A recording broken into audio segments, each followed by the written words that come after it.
All right, we're here at Duncan Taylor with Ian Logan, and we're just going to pour of the Glen Grant, which was one of my top favorite at yesterday's masterclass. Delicious, that in the spring then. So, five things we did not know about Duncan Taylor. The actual gentleman himself, Duncan Taylor, never existed. It was a registered name of a whisky broker that dates back to 1938. It was set up in Glasgow to deal specifically with that topic. In the 1970s, it was bought by a gentleman called Abe Rosenberg. Abe came from Philadelphia, and he was a dealer in different whiskies from Scotland, from America. He was a step ahead. He was a generation ahead of his time. He understood wood. He understood maturation. And a man with 4,000 casks just in his private collection. Well, that's not going to happen again. But nowadays we find ourselves in 2001, we were purchased by a local gentleman, Ewan Shand, and Ewan has built the business. We have new investors, and we're rolling Black Bull, we're rolling our octaves out, and now we're in the fortunate position to create the rarest, some of our more older style whiskies, things dating back to the 1980s, 1970s, 1960s, just phenomenal whiskies, a glimpse in time that many of us have forgotten about today. So an extraordinary company based in the heart of the Highlands, doing everything on site, non-chill filtered whiskies, natural colour, everything at cask strength.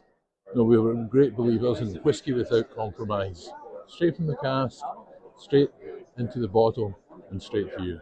All right, which is your favorite?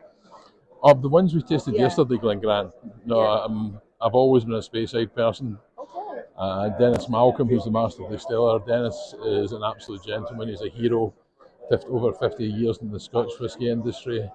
But it's a remarkable distillery as well.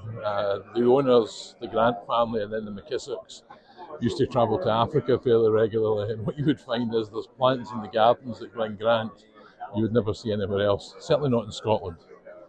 And the distillery allegedly is also haunted by a Maasai warrior who was brought back to Scotland. Initially as a servant, but he served in the First World War with the British Army. Such a great story. That's a, so, Glen Grant, there's a lot of strange heads of water buffalo, of antelopes and things like that. It's a remarkable distillery, and there's one really weird thing. When you go into the boardroom, there's a painting of Major McKissock, and you look at it from one angle from the left-hand side, and his feet are like this, pointing out the way.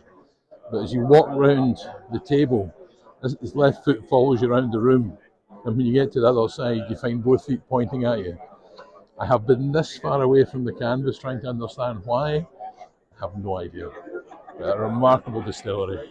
All right, one last thing before I leave you. Do you want to say a few words about this treasure that we have here?